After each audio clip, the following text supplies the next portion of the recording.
respectabili părinți, rude ai alegerilor martiri, respectabili revoluționari, domnule prefect, stimați reprezentanți ai instituțiilor publice, dragi ostași,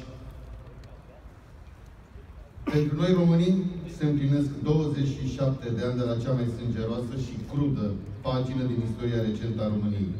27 de ani. Cât o viață de om, ca multele vieți jertfite pe altarul idealului libertății și democrației.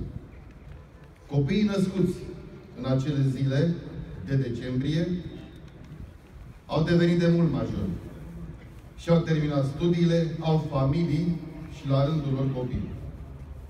Noi, adulții acelor zile, am devenit bunici, iar țara pare că în sfârșit, după atâția ani, și-a găsit drumul de urmat către țelul acelor zile și nopți cumplite petrecute sub teroare. Avem datoria față de cei care au murit, față de cei care s-au jertfit, față de cei care au rămas răniți pe viață, trupește și mai mult sufletește, să construim un prezent pe măsura jertfei lor și mai ales să construim viitorul pe care l-au visat.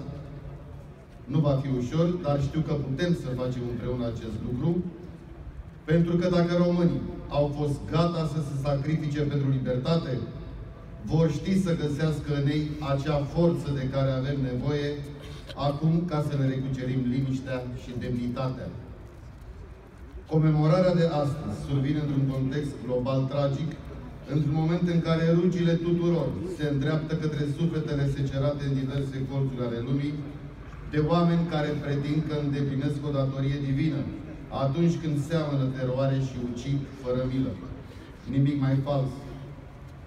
Refuz să cred că există în lumea asta un Dumnezeu, indiferent sub ce nume se prezintă El, care să dorească frica, dezastru, copii rămași fără părinți, femei singure, boală, foamete, oameni mutilați, morți, dezbinare și dezastru. Dumnezeu este iubirea și iertarea. Și cred că pe lângă toate eforturile politice și diplomatice depuse la nivel mondial, mai multă iubire și iertare ar putea înclina balanța în favoarea reașezării lucrurilor pe făgașul lor normal.